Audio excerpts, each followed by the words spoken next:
ನಮಸ್ತೆ ಎಲ್ರಿಗೂ. ಎಲ್ಲರಿಗೂ ಬೆಳಗಿನ ಶುಭೋದಯ. ಬೆಳಗ್ಗೆ ಇವತ್ತು ನಾನು 5 ಗಂಟೆಗೆ ಎದ್ದುಬಿಟ್ಟು ನೆಲ ಕಸ ಗುಡಿಸಿ ನೆಲ ಒರೆಸಿ ಮಾಮೂಲಿ ನೀರು ತಲೆಗೆ ಸ್ನಾನ ಮಾಡಬೇಕಾಯಿತು. ಅದಕ್ಕೆ ವೀಟ್ರ್ ಹಾಕ್ಕೊಂಡೆ ಮೈ ತೊಳ್ಕೊಳ್ಳೋಕ್ಕೆ, ಮತ್ತು ತಲೆಗೆ ಸ್ಟವ್ ಮೇಲೆ ಇಟ್ಕೊಂಡಿದ್ದೀನಿ ನೀರು. ಸ್ನಾನ ಮಾಡಿ ಕೆಲಸ ಎಲ್ಲ ಮುಗೀತು. ಸ್ನಾನ ಮಾಡಿಬಿಟ್ಟು ಪೂಜೆ ಮಾಡೋಣ ಅಂತ ಬಂದಿದ್ದೀನಿ. ಗುರುವಾರ ಇವತ್ತು, ಹಾಗಾಗಿ ಕೆಳಗಡೆ ನನಗೆ ಏನಕ್ಕೆ ನಾನು 6 ಗಂಟೆ ಮೇಲೆ ಪೂಜೆ ಮಾಡ್ತೀನಿ ಅಂದರೆ, ಕೆಳಗಡೆ ಹೂವಿನ ಗಿಡ ಇರ್ತದಲ್ಲ, ನಾನು ಇನ್ನೂ ಫ್ರಿಜ್ ರೆಡಿ ಮಾಡಿಸಿಲ್ಲ ಹೂವು ತರೋಕ್ಕೆ, ತಂದಿಟ್ಕೊಳಕ್ಕೆ. ಅದಕ್ಕೇ ಕೆಳಗಡೆ ಒಂದು ಸ್ವಲ್ಪ ಪತ್ರೆ ಎಲ್ಲ ತರ್ತೀನಲ್ವ, ಹೂವು ದಾಸವಾಳದ ಹೂವು ಎಲ್ಲ ಓನರ್ ಗಿಡದಲ್ಲೇ ಕಿತ್ಕೊಂಬರ್ತಾಯಿದ್ದೀನಿ. ಅದಕ್ಕೋಸ್ಕರ ನಾನು ಕತ್ಲಲ್ಲೇ ಹೋಗಿ ಅಲ್ಲಿ ಸ್ವಲ್ಪ ಎಲ್ಲ ಗಿಡಗಳೆಲ್ಲ ಐತೆ ಕೆಳಗಡೆ, ಒಂಥರ ಸ್ಯಾದ್ರೆ ಐತೆ, ಅದಕ್ಕೇ ಭಯ. ಅದಕ್ಕೆ ಸ್ವಲ್ಪ ಬೆಳಕಾಗಲಿ ಅಂದ್ಬಿಟ್ಟು ನಿಧಾನಕ್ಕೆ ಮಾಡ್ತೀನಿ. ಹಂಗೂ ಟೈಮ್ ಬಂದು 6:30 ಆಗೇ ಹೋಯ್ತು.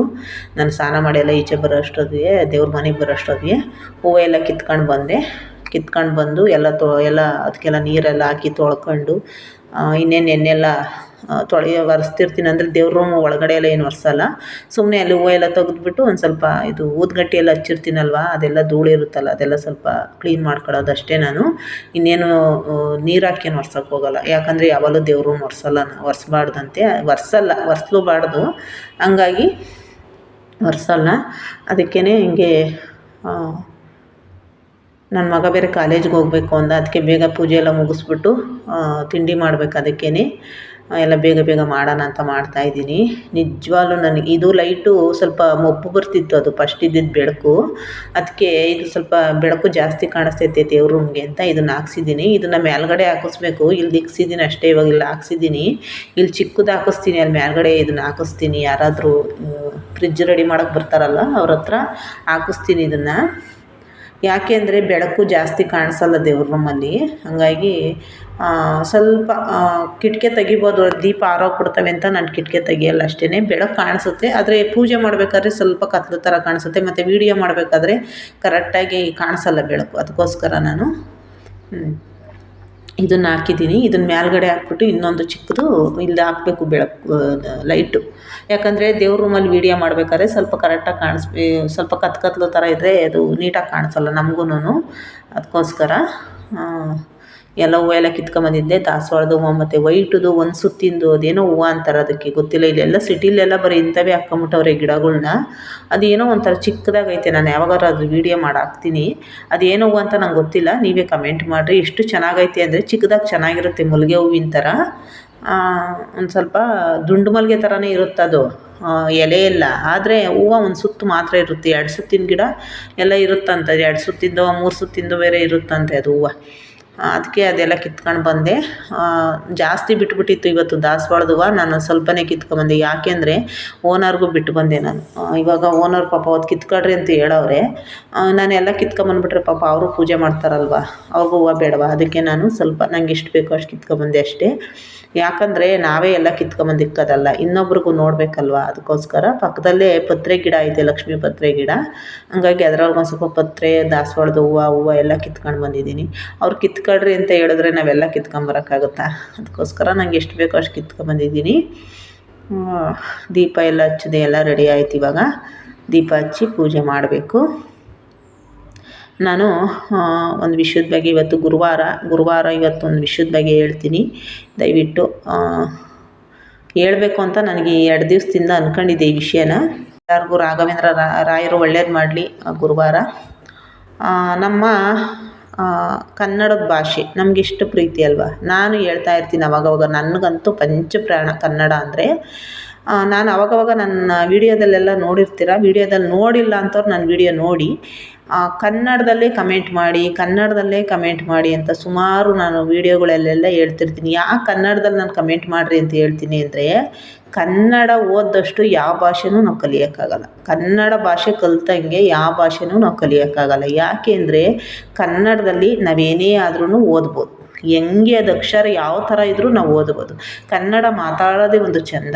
ಹಾಗಾಗಿ ನಮ್ಮ ಕನ್ನಡ ಭಾಷೆಗೆ ಇಷ್ಟು ಒಂದು ಇತಿಹಾಸ ಐತಲ್ವ. ಹಾಗಾಗಿ ನಾವು ಚಿಕ್ಕದ್ರಿಂದ ನೋಡಿರೋದು ಗೌರ್ಮೆಂಟ್ ಸ್ಕೂಲ್ಗಳಲ್ಲಿ ಮತ್ತು ಎಲ್ಲ ತವಲೂ ಕನ್ನಡ ಎಷ್ಟು ಸ್ಪಷ್ಟವಾಗಿ ಮಾತಾಡ್ಬೋದು ಗೊತ್ತಾ. ಆಮೇಲೆ ಒಂದು ಬಸ್ಸಿನ ಮೇಲೆ ಒಂದು ಹೆಸ್ರನ್ನು ಸಹ ಎಷ್ಟು ಸ್ಪಷ್ಟವಾಗಿ ಹೇಳ್ಬೋದು ಗೊತ್ತಾ. ನಿಜವಾಗ್ಲೂ ನಾನು ಓದಿಲ್ಲ, ಆದರೂ ನನಗೆ ಎಲ್ಲನೂ ಹೋದರೆ ಕನ್ನಡದ ಅಕ್ಷರದಲ್ಲಿ ಯಾವುದೇ ಬಸ್ ಮೇಲೆ ಬೋರ್ಡ್ ಇದ್ದರೂ ನಾನು ನಮ್ಮ ಕಡೆ ಬಸ್ಗಳ್ನ ನಾನು ಕಂಡುಹಿಡಿತೀನಿ. ಬಟ್ ನಾನು ಎಲ್ಲೇ ಹೋದ್ರೂ ಕನ್ನಡ ಅಕ್ಷರ ಇರತ್ತವ ನನ್ನ ಪಕ್ಕ ಇದೇ ಹಿಂಗೆ ಅಂತಲೇ ನಾನು ತಿಳ್ಕೊಂಬಿಡ್ತೀನಿ. ಹಂಗಾಗಿ ಕನ್ನಡಕ್ಕೆ ನಾವೆಷ್ಟು ಗೌರವ ಕೊಡಬೇಕಲ್ವ, ಕನ್ನಡ ತಾಯಿಗೆ ನಾವೆಷ್ಟು ಗೌರವ ಕೊಡಬೇಕು. ಯಾಕಂದರೆ ನಾವು ಯಾರಿಗೆ ಗೌರವ ಕೊಡ್ತೀವೋ ಇಲ್ವೋ ಗೊತ್ತಿಲ್ಲ, ಕನ್ನಡ ತಾಯಿಗಂತೂ ನಾವು ಗೌರವ ಕೊಡಬೇಕು, ನಮ್ಮ ಭಾರತ ಮಾತೆಗೆ ನಾವು ಗೌರವ ಕೊಡಬೇಕು. ಯಾಕೆ ಇದನ್ನು ಹೇಳಿದೆ ಅಂದರೆ ನಾನಿವತ್ತು ನಮ್ಮ ಒಂದು ಕನ್ನಡದಲ್ಲಿ ಸುಮಾರು ಎಷ್ಟೋ ಒಂದು ಇತಿಹಾಸ ಐತೆ, ಎಷ್ಟೋ ಒಂದು ಅದಕ್ಕೋಸ್ಕರ ಎಷ್ಟೋ ಒಂದು ಮಹಾನ್ ವ್ಯಕ್ತಿಗಳೆಲ್ಲ ಅದಕ್ಕೋಸ್ಕರ ತ್ಯಾಗ ಮಾಡಿರೋ ಅಂಥವ್ರು ಅವರೇ. ಎಷ್ಟೋ ಒಂದು ಅದಕ್ಕೊಂದು ಇತಿಹಾಸ ಐತೆ. ಕನ್ನಡ ಅಂದರೆ 3 ಅಕ್ಷರದ್ದಲ್ಲ, ಅದು ಹಿಂದೆ ತುಂಬ ಇತಿಹಾಸ ಐತೆ ಕನ್ನಡದ ಪದದ ಬಗ್ಗೆ. ಅದಕ್ಕೆ ನನಗೆ ಕನ್ನಡ ಅಂದರೆ ತುಂಬ ಇಷ್ಟಪಡೋ ಅಂಥವಳು ನಾನು. ನನಗೆ ಕನ್ನಡ ಅಂದರೆ ತುಂಬ ಇಷ್ಟವಾದ ಭಾಷೆ. ನಾನು ಯಾವ ಭಾಷೆಯಲ್ಲೂ ಜಾಸ್ತಿ ಮಾತಾಡಲ್ಲ. ಇದನ್ನು ನಾನು ಯಾಕೆ ಹೇಳಿದೆ ಅಂದರೆ ಮೊನ್ನೆ ಯಾರೋ ಒಬ್ಬರು ಹಿಂದಿ ತಾಯಮ್ಮ ಕನ್ನಡದವ್ರ ಬಗ್ಗೆ ತುಂಬ ಕೇವಲವಾಗಿ ಮಾತಾಡೈತೆ. ಅದನ್ನು ವೀಡಿಯೋ ಮಾಡಿ ಇನ್ಸ್ಟಾಗ್ರಾಮ್ಗೆ ಹಾಕಿದ್ರು, ನೋಡಿದೆ ನಾನು. ಅದೊಂದೇ ವೀಡಿಯೋ ಅಂತಲ್ಲ, ಸುಮಾರು ವೀಡಿಯೋಗಳಲ್ಲಿ ಆ ಥರ ಮಾಡ್ತಾರೆ. ನಾವು ಎಲ್ಲೇ ಕಂಪ್ನಿಗೆ ಹೋಗಲಿ, ನಮ್ಮ ಕರ್ನಾಟಕದಲ್ಲಿ ಬೆಂಗಳೂರು ಆಗಿರ್ಬೋದು, ತುಮಕೂರು ಆಗಿರ್ಬೋದು, ಎಲ್ಲೇ ಕಂಪ್ನಿಗೆ ಹೋಗಲಿ ಹಿಂದಿಯವರೇ ಜಾಸ್ತಿ ಇರ್ತಾರೆ. ಆಮೇಲೆ ಹಿಂದಿಯವ್ರು ಇರ್ತಾರೆ. ಆಮೇಲೆ ಪ್ರತಿಯೊಂದು ಕಂಪ್ನಿಲೂ ಹಿಂದಿರವ್ರೆ. ಹಿಂದಿಯವ್ರಿಗೆ ಇರೋವಷ್ಟು ಒಂದು ವ್ಯಾಲ್ಯೂ ಕನ್ನಡದವ್ರಿಗಿಲ್ಲ. ಆಮೇಲೆ ನೀವೆಲ್ಲೇ ಒಂದು ಹೋಟ್ಲಿಗೆ ಹೋಗೋ ಅಲ್ಲೂ ಹಿಂದಿಯವರು. ಆಮೇಲೆ ಅವ್ರು ಹೇಳೋದು ಏನು ಗೊತ್ತಾ, ಹಿಂದಿಯವ್ರಿಗೆಲ್ಲ ಬರುತ್ತೆ, ಅವರೆಲ್ಲ ಥರದ್ದು ಕೆಲಸ ಮಾಡಿಬಿಡ್ತಾರೆ, ಅವ್ರಿಗೇನು ಕಮ್ಮಿ ಸಂಬಳ ಕೊಟ್ಟರು ಕೆಲಸ ಮಾಡಿಬಿಡ್ತಾರಂತೆ. ಕನ್ನಡದವ್ರಿಗೆ ಆ ಸಂಬಳ ಕಮ್ಮಿ ಕೊಟ್ಟರೆ ಕೆಲಸ ಮಾಡಲ್ಲ ಅವರು ಅಂದರೆ ಒಂದು ಇದು ನಿಕ್ಕೊಂಬಿಟ್ಟವ್ರೆ ನಮ್ಮ ಇದರಲ್ಲಿ. ಆಮೇಲೆ ಅವರೆಷ್ಟು ಒಂದು ಅವಮಾನ ಮಾಡೈತಾಯಮ್ಮ ಅಂದರೆ ನಿಜವಾಗ್ಲೂ ಅವ್ರಿಗೆ ಜಾಗ ಕೊಟ್ಟಿರೋದು ಮೇನ್ ತಪ್ಪು. ಇವಾಗ ನಮ್ಮ ಕಡೆ ಯಾರಾದರೂ ಹೋಗಿ ಅವ್ರ ಇದರಲ್ಲಿ ಅವ್ರ ದೇಶದಲ್ಲಿ ಗಲಾಟೆ ಮಾಡಿ ಬರ್ಬೋದಾ ಅಲ್ವಾ? ಗಲಾಟೆ ಮಾಡೋಕ್ಕಾಗಲ್ಲ. ಆದರೆ ನಮ್ಮ ಇದ್ರಲ್ಲಿ ಬಂದು ಅವರೆಲ್ಲ ಥರ ಗಲಾಟೆ ಮಾಡಿ ಮಾತಾಡ್ತಾರೆ. ಎಷ್ಟು ಒಂದು ಅವಮಾನ ಮಾಡ್ತಾರೆ. ಇವರೊಬ್ಬರೇ ಅಂತಲ್ಲ, ಸುಮಾರು ಜನ ಕನ್ನಡಕ್ಕೋಸ್ಕರ ಎಷ್ಟು ಜನ ಅವಮಾನ ಮಾಡೋರೆ ಗೊತ್ತಾ? ನಿಜವಾಗ್ಲೂ ಅದೇನು ಕನ್ನಡ ಭಾಷೆ ಅಂದರೆ ಕೇವಲನ ಇವ್ರಿಗೆಲ್ಲ? ನಿಜವಾಗ್ಲೂ ಬರ್ತಾರೆ ಬೆಂಗಳೂರಲ್ಲಿ ಕೋಟ್ಯಾಂತರ ಜನ ಅವರೇ. ನಿಜವಾಗ್ಲೂ ತಿನ್ನೋದು ಬೆಂಗಳೂರು ಅನ್ನ, ಕುಡಿಯೋದು ಬೆಂಗಳೂರು ಕುಡಿಯೋದು ಬೆಂಗಳೂರು ನೀರು. ನಿಜವಾಗ್ಲೂ ಅದಕ್ಕೊಂದು ಇದು ಬೇಡವಾ? ಎಷ್ಟೋ ಜನ ಬಂದು ಅವ್ರದ್ದೇ ಆಫೀಸ್ ಮಾಡ್ಕೊಂಬಿಟ್ಟವ್ರೆ, ಅವರೇ ಸ್ವಂತ ಸೈಟ್ಗಳು ತಗೊಂಡು ಮನೆಗಳು ಕಟ್ಕೊಂಡವ್ರು ಹಿಂದಿಯವರು. ನಿಜವಾಗ್ಲೂ ಯಾರು ಬೇರೆ ದೇಶದಲ್ಲಿ ಹೋಗಿ ಆ ಥರ ಇರೋಕ್ಕಾಗುತ್ತೆ? ಬಂದು ಅವರೇ ಅಲ್ವಾ ಅಚ್ಚುಕಟ್ಟಾಗಿರಬೇಕು. ಅದು ಬಿಟ್ಬಿಟ್ಟು ಕನ್ನಡದ ಬಗ್ಗೆ ಹೆಂಗಂದ್ರೆ ಹಂಗೆ ಮಾತಾಡೋದು ನಂಗೆ ತುಂಬ ಬೇಜಾರಾಯಿತು. ನಾನು ಯಾವತ್ತೂ ಈ ಥರ ಮಾತಾಡಿರಲಿಲ್ಲ. ಇವತ್ತು ನನಗೆ ಯಾಕೋ ನನಗೆ 3 ದಿವಸದಿಂದ ಹೇಳಿದ್ದು ನಾನು ಹೇಳಿದೆ. ನಿಜವಾಗ್ಲೂ ಎಲ್ಲ ಕಡೆಗೂ ತುಮಕೂರು, ಬೆಂಗಳೂರು ಎಲ್ಲ ಕಡೆಗೂ ಹಿಂದಿಯವರು ಜಾಸ್ತಿ. ಆಮೇಲೆ ಅವ್ರಿಗೆ ಹಿಂದಿ ಭಾಷೆಯಲ್ಲೇ ಮಾತಾಡಿಸ್ಬೇಕಂತೆ, ಕನ್ನಡದಲ್ಲಿ ಮಾತಾಡ್ಸೋಂಗಿಲ್ಲ. ನಾನು ಎಲ್ಲೇ ಹೋದ್ರೂ ನಾನು ಹಿಂದಿ ಭಾಷೆಯಲ್ಲಿ ಮಾತಾಡಲ್ಲ, ನಾನು ಕನ್ನಡದಲ್ಲೇ ಮಾತಾಡೋದು. ಯಾಕಂದರೆ ಅವ್ರ ಭಾಷೆ ನನಗೆ ಬೇಕಿಲ್ಲ, ನನ್ನ ಭಾಷೆ ನನಗೆ ಮಾತ್ರ. ನಾನು ಸುಮಾರು ಚೀಲದ ಫ್ಯಾಕ್ಟ್ರಿಲಿ ಕೆಲಸ ಮಾಡಿದ್ದೀನಿ ಯಲ್ಲಾಪುರದಲ್ಲಿ 4 ವರ್ಷ. ಬರೀ ಹಿಂದಿಯವರೇ ಜಾಸ್ತಿ ಅಲ್ಲಿ. ಅವ್ರಿಗೇನು ಗೊತ್ತಾ, ಅವ್ರ ಭಾಷೆಯಲ್ಲಿ ಫೀಸು ಕೇಳಿದ್ರೆ ಮಾತ್ರ ನಾವು ಕೊಡಬೇಕು. ನಮ್ಮ ಭಾಷೆಯಲ್ಲೇ ಮಾತಾಡ್ತಾ ಇದ್ದೀನಿ ನಾನು ಯಾರಿಗೂ ಹಿಂದಿಲಿ ಮಾತಾಡಿಸ್ತಾನೆ ಇರಲಿಲ್ಲ ಜಾಸ್ತಿ, ನಮ್ಮ ಭಾಷೆಯಲ್ಲೇ ನನಗನ್ಸಿದ್ದು ನಾನು ಹೇಳ್ತೀನಿ. ದಯವಿಟ್ಟು ಯಾರೆಲ್ಲ ಕರ್ನಾಟಕದಲ್ಲಿದ್ದೀರ, ಕನ್ನಡದವ್ರು ಇದ್ದೀರ, ದಯವಿಟ್ಟು ಯಾರೇ ಬೇರೆ ಕಡೆಯಿಂದ ಬಂದು ಹಿಂದಿಲಿ ಮಾತಾಡ್ಸಿದ್ರು ಕನ್ನಡ ಮಾತಾಡೋದನ್ನ ನೀವು ಕಲೀರಿ. ನೀವು ಅವ್ರಿಗೆ ಕನ್ನಡದಲ್ಲಿ ಮಾತಾಡಿಸಿ. ಅವ್ರೇನೇ ಹಿಂದಿಲಿ ಮಾತಾಡಿಸ್ತೀವಿ ಅಂದ್ರೂ ಕೆಲವು ಜನ ಅದನ್ನು ಸ್ಟೈಲಲ್ಲಿ ಹಿಂದಿಲಿ ಮಾತಾಡ್ಸೋಕೆ ಹೋಗೋದು, ಸ್ಟೈಲಲ್ಲಿ ಇಂಗ್ಲೀಷಲ್ಲಿ ಮಾತಾಡ್ಸೋಕೆ ಹೋಗೋದು, ಈ ಥರ ಎಲ್ಲ ಮಾಡ್ತಾರೆ. ನಿಜವಾಗ್ಲೂ ಸ್ಟೈಲೆಲ್ಲ ಬಿಟ್ಬಿಡಿ, ಕನ್ನಡ ತಾಯಿಗೆ ಬೆಲೆ ಕೊಡಿ, ಕನ್ನಡದವ್ರಿಗೆ ಕನ್ನಡ ತಾಯಿಗೆ ಗೌರವ ಕೊಡಿ, ಆಯಿತಾ? ಸ್ಟೈಲಾಗಿ ಅವ್ರ ಜೊತೆ 2 ಇಂಗ್ಲೀಷಲ್ಲಿ ಮಾತಾಡ್ಬಿಟ್ರೆ ಏನು ಕಿರೀಟ ಕೊಡಲ್ಲ ಅವ್ರು ನಮಗೆ, ಆಯಿತಾ?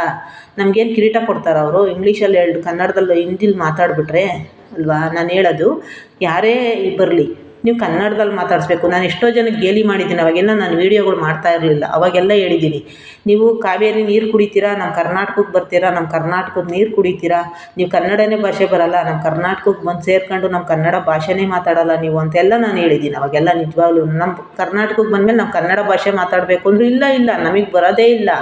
ಅದು ಹೆಂಗೆ ಹೇಳ್ತಾರೆ ಗೊತ್ತಾ ಹಿಂದಿಲಿ? ನಿಜವಾಗ್ಲೂ ಇಲ್ಲೇ ಅನ್ನ ಬೇಕು ಅವ್ರಿಗೆ, ಇಲ್ಲೇ ಅಂಗಡಿಗಳಲ್ಲಿ ದಿನಸಿ ಬೇಕು, ಇಲ್ಲೇ ಅಂಗಡಿ ಎಲ್ಲನೂ ಬೇಕು ಅವ್ರಿಗೆ. ಆದರೆ ಅವ್ರ ಭಾಷೆ ಮಾತ್ರ ಮಾತಾಡೋಂಗಿಲ್ಲ ಅಲ್ವಾ? ಬೇಡ, ಅವ್ರು ಮಾತಾಡ್ದಿದ್ರೆ ಅದು ಅವ್ರಿಗೆ ಸೇರ್ಕೊಳ್ಳಿ. ಅವರಾದರೂ ಅಚ್ಚುಕಟ್ಟಾಗಿರ್ಬೇಕಲ್ವ? ಕನ್ನಡದವ್ರ ಮೇಲೇ ಹೆಂಗಂದ್ರೆ ಹಂಗೆ ಕನ್ನಡದ ಭಾಷೆ ಬಗ್ಗೆನೇ ಮಾತಾಡಿದ್ರೆ ಎಷ್ಟು ಬೇಜಾರಾಗುತ್ತಲ್ಲ. ಪ್ರತಿಯೊಬ್ಬರೂ ಕನ್ನಡ ತಾಯಿಗೆ ಫಸ್ಟು ನಾವು ಗೌರವ ಕೊಡಬೇಕು ಅಂತ. ವರ್ಷಕ್ಕೊಂದ್ಸಲಿ ನವಂಬರಲ್ಲ ಯಮ್ಮನ ಪೂಜೆ ಮಾಡೋದಲ್ಲ, ಬಟ್ ವರ್ಷ ಪೂರ್ತಿ ಜೀವನ ಪೂರ್ತಿ ಕನ್ನಡ ತಾಯಿಗೆ ಋಣಿಯಾಗಿರಬೇಕು ಕರ್ನಾಟಕದವರು ಕನ್ನಡಿಗರಾಗಿ. ಹಂಗಾಗಿ ಎಲ್ಲ ಪ್ರತಿಯೊಬ್ಬರು ಒಂದು ಎಲ್ಲ ಹಿಂದಕ್ಕೆ ಹೋದ್ರೆ ಇತಿಹಾಸಕ್ಕೆ ಓದಿದ್ರೆ ಬುಕ್ ಓದಿದ್ರೆ ನಿಜವಾಗ್ಲೂ ಎಷ್ಟು ಒಂದು ಇತಿಹಾಸ ಐತೆ ಗೊತ್ತಾ ನಮ್ಮ ಭಾಷೆಗೆ ಅಷ್ಟೇ ಒಂದು ಇತಿಹಾಸ ಐತೆ.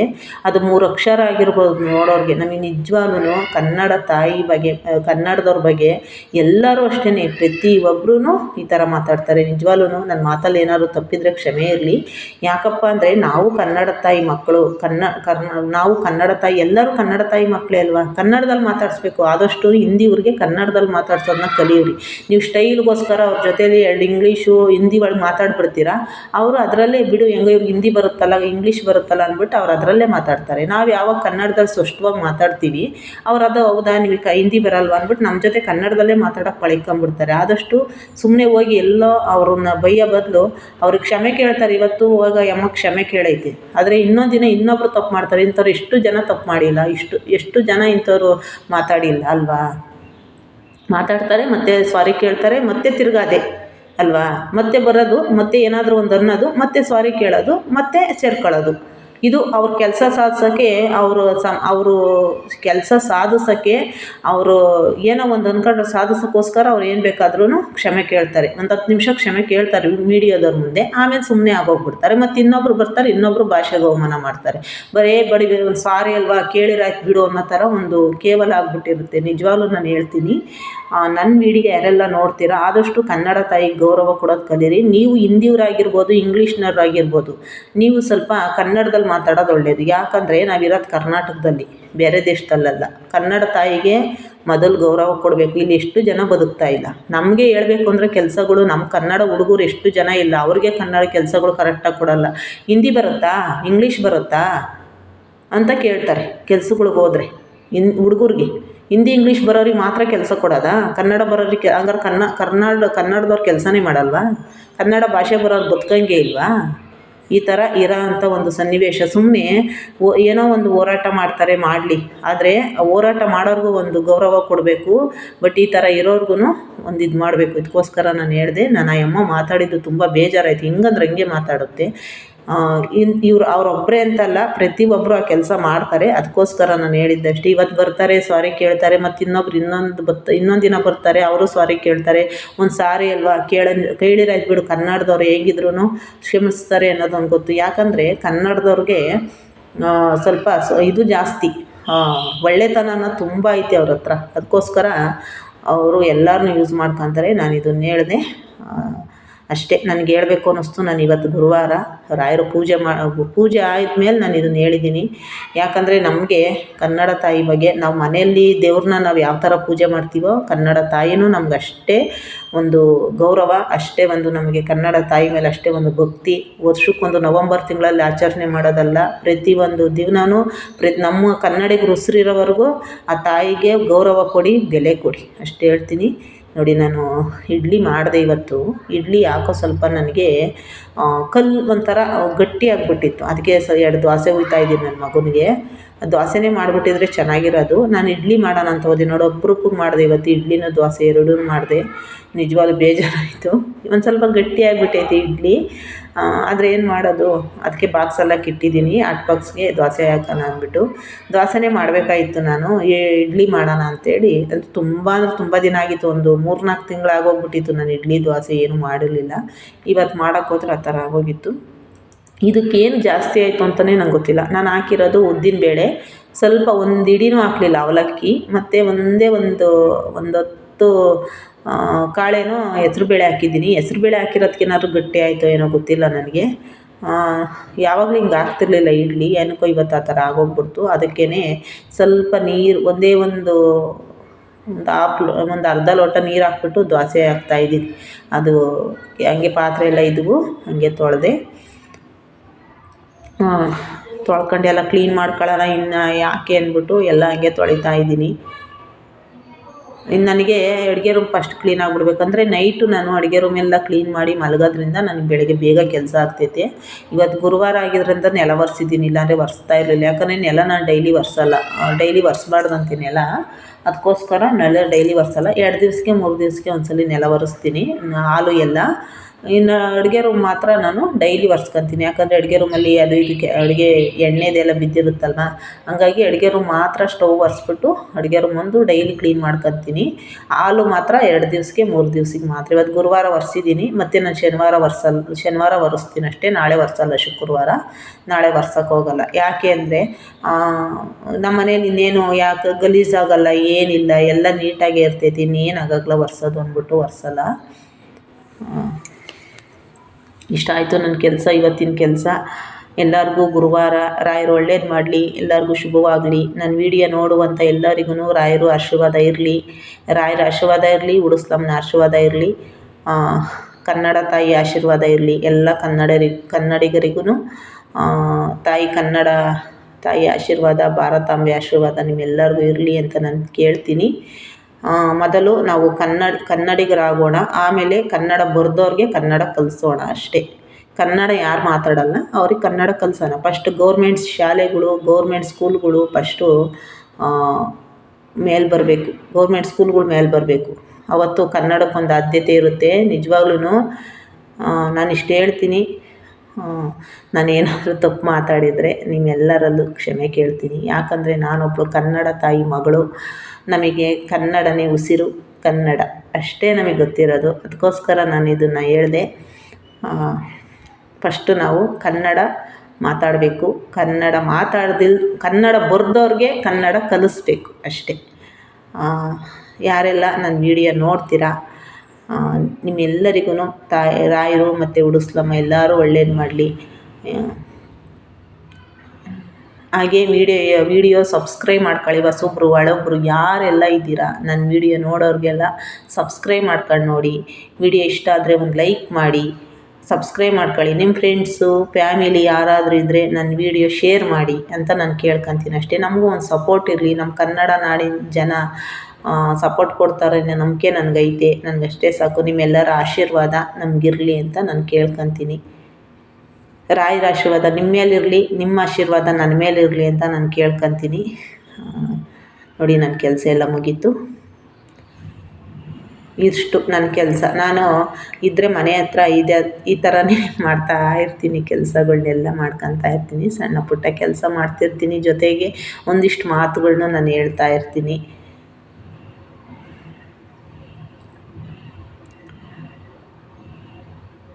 ಸ್ಟವ್ವು ಎಣ್ಣೆ ಎಲ್ಲ ಬಿದ್ದಿರುತ್ತಲ್ವ, ಅದು ಹಂಗೆ ಸ್ವಲ್ಪ ಎಲ್ಲ ಬಿಟ್ಬಿಟ್ರೆ ಸ್ವಲ್ಪ ಕ್ಲೀನಾಗಿರುತ್ತೆಲ್ಲ. ಅದಕ್ಕೆ ಅದು ಹಂಗೆ ಸ್ವಲ್ಪ ಎಲ್ಲ ಕ್ಲೀನ್ ಆಯಿತು. ಶೆಲ್ಫೆಲ್ಲ ಕ್ಲೀನ್ ಮಾಡಿದೆ. ಆ ಬೆಳಕು ನೀಟಾಗಿ ಬರೋದಕ್ಕೆ ಎಷ್ಟು ನೀಟಾಗಿ ಕಾಣಿಸುತ್ತಂದ್ರೆ ಅಡುಗೆ ರೂಮು. ನಿಜವಾಗ್ಲೂ ನನಗಂತೂ ತುಂಬ ಖುಷಿ. ನನ್ನ ಮಗ ಅವನು ಸ್ನಾನಕ್ಕೆ ಹೋಗವನೆ, ಮೀಟ್ರ್ ಹಾಕ್ಕೊಂಡವನೇ ಸ್ನಾನ ಮಾಡೋಕ್ಕೆ. ಅವನಿವತ್ತು ಗುರುವಾರ ಅಲ್ವಾ, ಸ್ನಾನ ಮಾಡ್ಕೊಂಡು ಹೋಗವನೆ. ಧನ್ಯವಾದ.